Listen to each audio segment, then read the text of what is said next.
L'any 1929, Miró pinta 4 teles conegudes com a retrats imaginaris.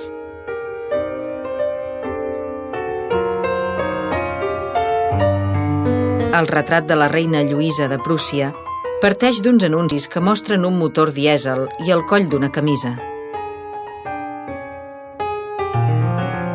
La solidesa de la màquina deixa pas a la forma lleugera de la figura, que sembla flotar en una habitació buida.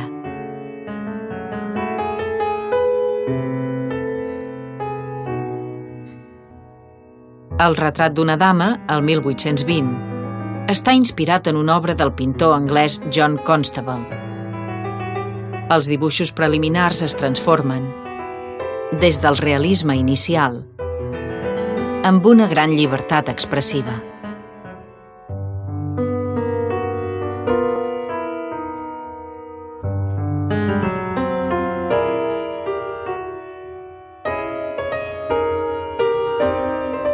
El retrat de Mistress Mills, el 1750, parteix d'una fotografia que reproduïa el quadre del pintor anglès George Engelhardt.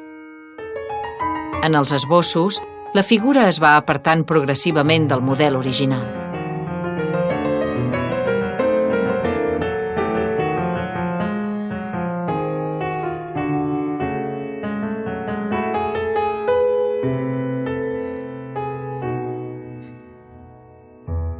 La fornerina és l'últim dels retrats imaginaris.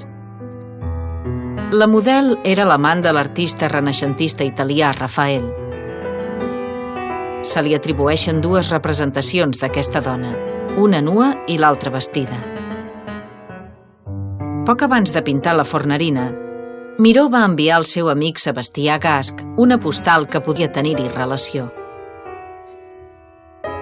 Els dibuixos preparatoris palesen diferents estadis d'elaboració. En alguns, el braç dret apareix doblegat, com en les pintures de Rafael.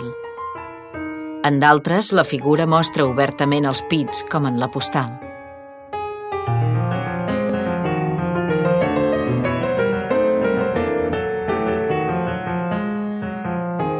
Amb la fornerina, Miró arriba a la màxima síntesi dels retrats imaginaris.